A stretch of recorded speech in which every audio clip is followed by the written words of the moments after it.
Hey, what's up, everybody?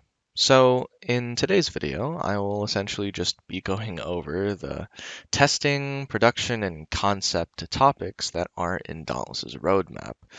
Well, I won't fully be going over some of these because I already went over repeater refresh in a previous video, and yeah, that's pretty much it. But other stuff, maybe I'll talk about them just a little bit. But other than that, let's get into the freaking analysis. So. Thunder Deep Drask. Yeah, I don't know, Chiefs. I honestly hope they do more than just like add him back in, because I know back in the day he seemed very lackluster in terms of design. Sure, his colors were actually quite nice, but he was essentially just a bigger Drask, and his attacks didn't really have that much variation compared to the like actual and original Drask we all know and love. So I hope maybe like after all this time of it being in concept and testing and just being it kind of in the back burner, I hope they add a lot more to make it more of its own creature. Like I hope they change up its design.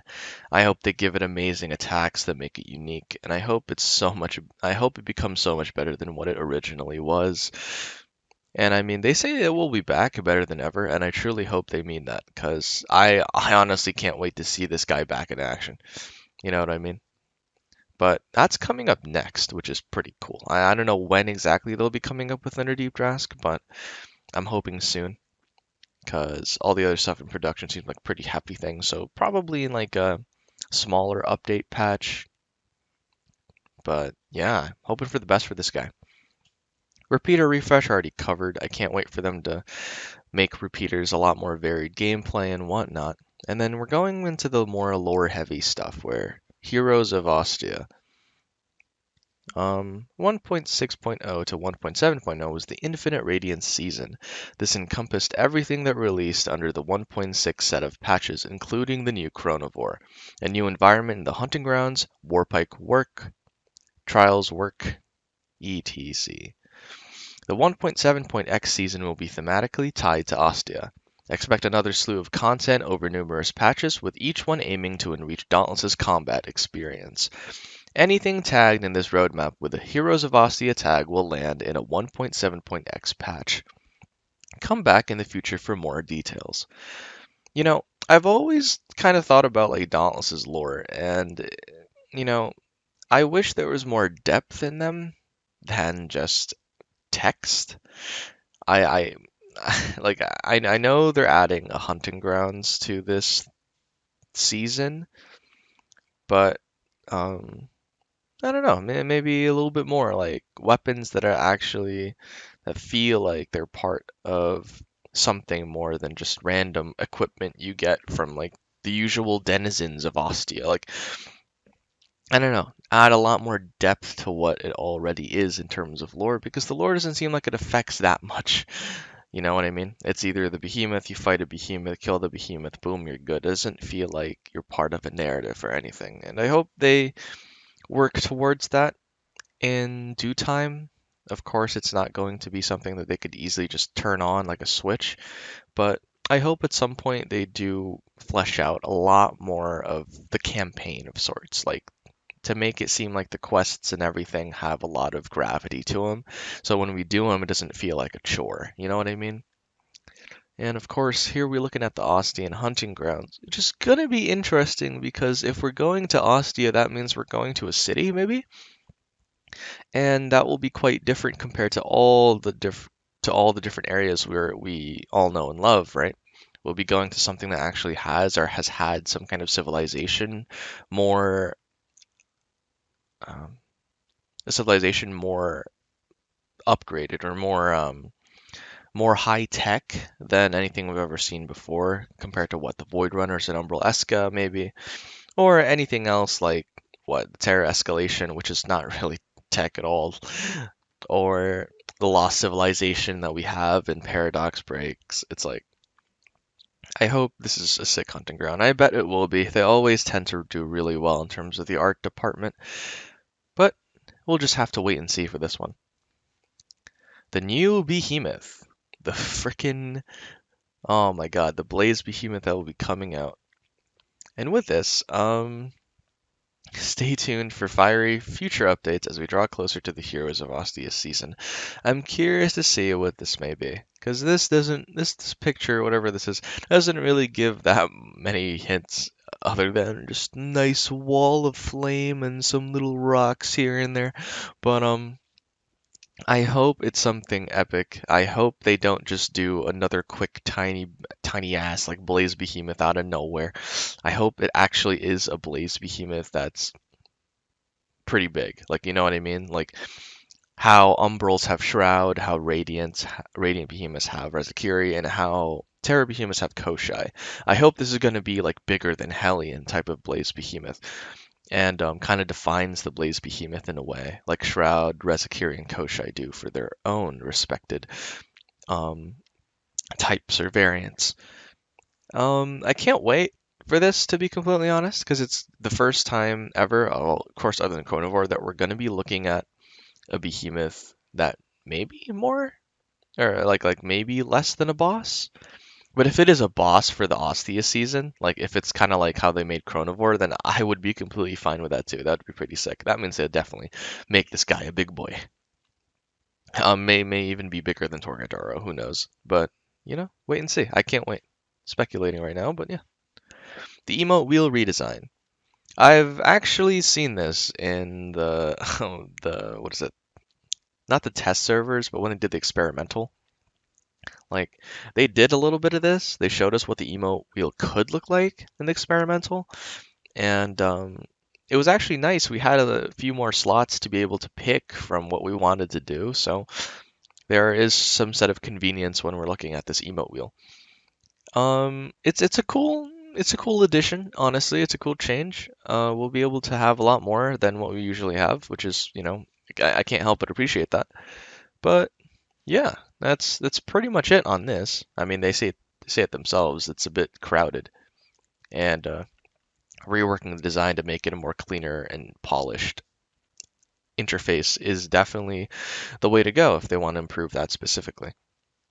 But now we're looking at the concept stuff, and the stuff they definitely have just updated the roadmap with, which are the shock improvements.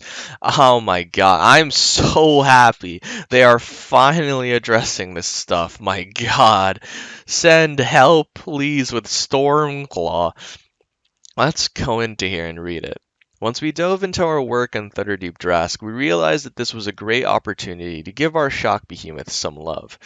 We want to address any long-standing issues that have existed with Drask, Nezaga, and Stormclaw.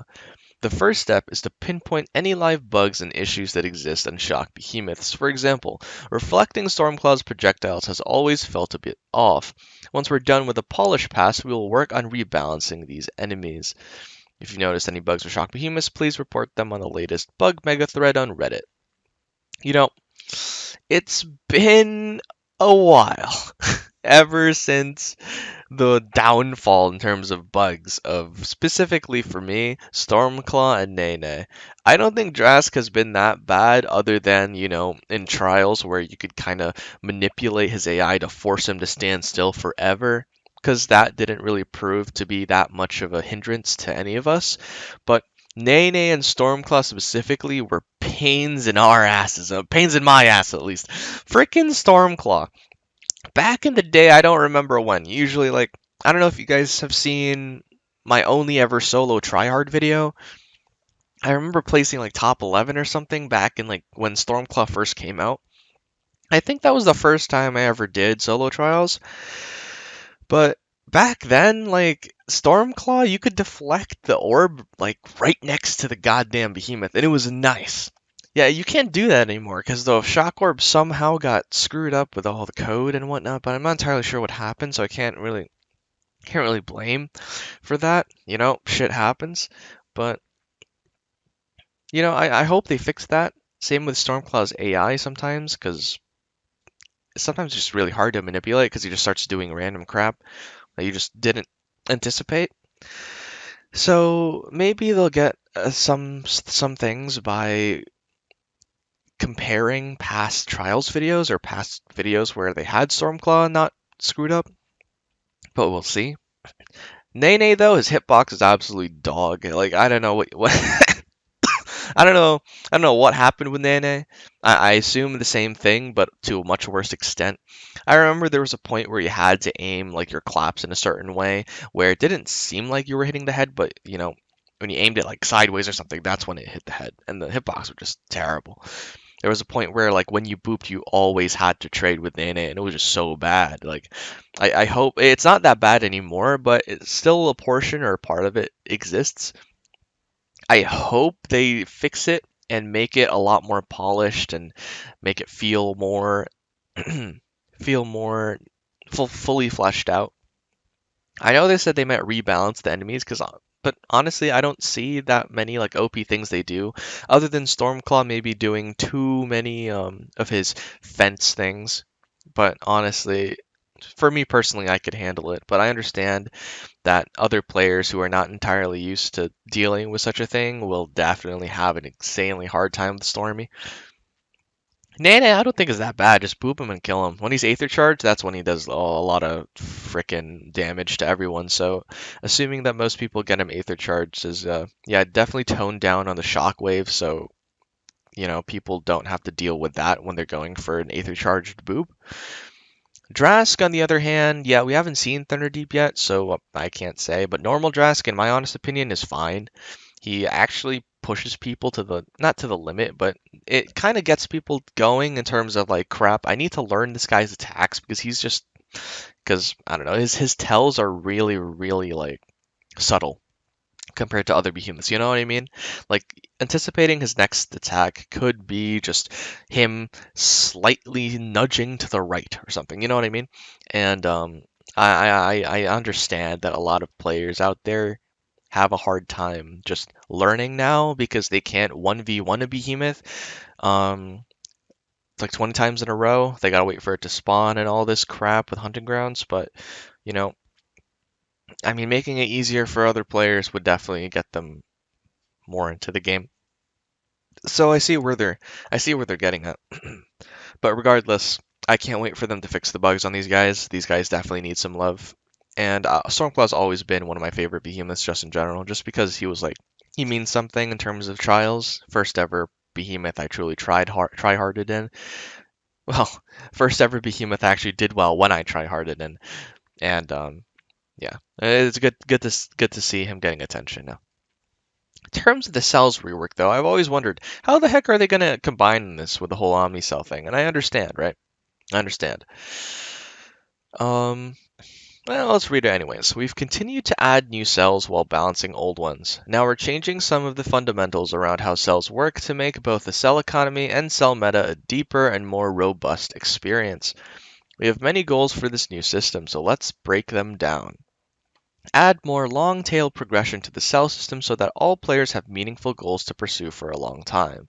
Give players more ways to create diverse and viable builds, and more wow moments for finding cool new cells. Make Aether Dust and Ace chips more useful for cell progression. Future proof and avoid power creep. Make sure all players are aware of the cell system and how to make the most of it. Iterate constantly and quickly get updates to players. That last point is important. This won't be an extensive rehaul that launches all at once. We want to focus on quick changes while adapting to player feedback and data. Be sure to keep an eye on patch notes as we continue to balance our cells and perks. Okay, so we're gonna touch on this like step by step, like how they broke it down. To add more long tail progression in the cell system, so players can feel like getting cells feels more meaningful than just opening a core. I respect that. That would be quite nice to have to feel rewarded every time you get a cell, regardless of what it may be. I hope they do it well and they don't make it too grindy to the point where like it's like gaining an Aether Heart from your reforges. I hope they make it a little bit less grindy than what they usually used to, but we'll see. Give players more ways to create diverse and viable builds. I respect that. We need more diversity. We need more variety. Giving more variety into the builds that we already have now will definitely usher in a new sense of meta that a lot of people will appreciate. Same with us, most Trials peoples, and same with a lot of people who are veterans in the game and people who played the game for a while, and I bet even new players, because You know, very compared to many other games and compared to what it could be, the builds we have now are not that diverse. Even with the Omni cells coming in, it's not as diverse as it should be. For a game like this, it should be coming at it with so many different angles that it's just like, damn, I can't wait to just try everything, or like, pick something that I love out of this so many different types of variation. And honestly, I would love if that were to come out because that means, oh, I don't know, a lot more creativity and innovation for what top trials times or just in general meta for anything. And it will definitely open everyone's minds to what could be. And it will push people to kind of be testing more and having more fun with the game rather than just grinding shit out. You know what I mean? With the usual builds they've been using for the past 50 years, for example. So I'm hoping for the best in terms of diversity and variety because that will definitely improve the game a whole lot. And of course, add more wow moments for finding cool new cells. I think they're going to go for the visual overhaul with that, maybe. They're going to make it seem more cooler or feel more epic when you find new cells. But honestly, that's a hit or miss because it depends on the player. If it's a veteran player who's already used to this type of stuff, it might be hard to make it just like, yeah, if it's just visual, it's not exactly going to appeal to them as much as it would a new player. So yeah, give or take. It's a pretty good call, I think. But make Aether Dust and Ace Chips more useful for cell progression. Thank frick. I can't wait for that. I have billions of Aether Dust and Ace Chips in my in the middle, man, and I don't know what to use them for. So I look forward to them actually doing that. My God, I can actually spend them, man. I don't have to just continuously collect Aether Dust as I sell 50,000 of the same cell, like 50,000 parasitic cells just laying there, and I don't know what to do. So I'm kind of just bored selling Aether Dust. Maybe one day it'll be useful. So seeing that it will one day be useful and it will actually be made for cell progression makes me very happy. Future proof and avoid power creep. Now that. Now that I like. To keep the meta going and to keep the variation, the device, and the diversity, right? To make the game feel like it's not just a one-trick pony or a few-trick pony. You know what I mean? To make it fully fleshed out to the point where we got so many different strategies. To make it a full-on strategy perspective or approach, it's exactly like the type of game that would be amazing. Of course, your execution needs to be on point in terms of top play, but I would love to see this type of thing just implemented. It's amazing. Thank Phoenix Labs. Please do well in this, please. This could actually make the game a lot, like way better than what it is right now. So I'm hoping for the best. Make sure all players are aware of the cell system and how to make the most of it. Yeah, I would say that's pretty good.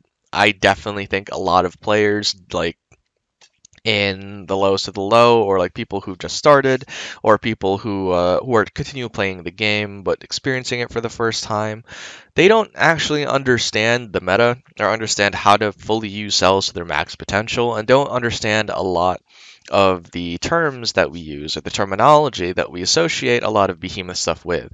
I know some people who didn't even think overpower is a really good sell, and it boggles my mind, right? Considering I'm a vet, but understandable, right? Because these people who come into the game don't really understand a lot of the things. They don't really understand how to manipulate and use and implement their cells into, a best possible scenario where they can do as much damage as they possibly can. They're just experiencing it for the first time. And I understand that in the beginning of the game, they're not really made aware of this type of stuff, and they're just playing and just using whatever the hell, like, sick of Blade Storm's awesome, But hopefully, making them more aware would include, I don't know, maybe telling them basic cells that are really good, just maybe through text, like that's fine, or maybe having them go through some little training sample where they explain like these cells are pretty good and or what these cells do, etc. So when people come in, they know what they're doing, and from a basic or core foundational type of way. But yeah, and the last one is to iterate constantly and quickly get updates to players. I think Phoenix Labs is not doing that bad of a job. They're actually trying and pushing their limits in terms of updates and overall just communication. To me, honestly, I think communication is absolutely paramount to improving their game. Just doing random things outside of not really the consent of the players, but outside of informing the players, makes a lot of people pissy, especially when they do some weird reward thing where it's secretive, like the Vault Hero thing, where they didn't inform anybody how much you needed or whatever in order to get that title, or like they didn't really, it was just a clusterfuck, and only some people were able to reap the benefits when in reality more people could have. It's just they didn't know, like that type of stuff. We need the communication in order for people to be happy. Like you don't necessarily need to be bound to the consent of the players. You just need to talk to them. You tell them what's going to happen and give them ample amount of time to prepare or be able to adapt, because people can't adapt too quickly. People don't want to adapt too quickly, but if given enough time to adapt, like a reasonable amount of time from a general standpoint, then most people will not be pissed, and then most people will feel generally nice about it and be like, I this change is actually not bad. You know what I mean? And I think that pretty much ends this whole rant about or analysis about the roadmap. Personally, I think they're going at a pretty good path. I hope they expand a lot more in things that they initially don't have, such as the bug improvements, as well as the overall lore, and as well as the overall experience of the game itself. Because there comes a point where the game starts to become really monotonous, and I know they can do a lot better. And with the experience, right, when they expand more in that, they'll be able to market their cosmetics that they make money off of a lot better than they already do. Because if they have a lot more narrative and they make it clear for the people who are just started the game or who are continuously playing the game, but it is their first time, they'll feel like the cosmetics that are in the store or whatever have a lot of impact or have a lot of gravity or mean something in the game, and they'll be like, "Holy crap, that's a sword of whoever, whatever," and they'll be like, "Ah, sick! I can't wait to buy that." Like how the sword of the first Slayer was. You remember that? Like how sick that would be to get it. Like I got it because it was the sword of the first Slayer, man. I like frick me. I was like, that's sick, and it looked awesome at the same time. So it kind of just came together, and it made everyone really want to get it, even if they weren't a sword player. It was just awesome to have. You know what I mean? And stuff like that. And stuff like that. When it feels like there's an impact or there's gravity towards the things that they're buying, especially the cosmetics, then it's definitely going to be a plus. And it's not even that hard. You just got to add lore and maybe add the cosmetic in there. Maybe make it feel like a legendary item or something, That'd be pretty cool.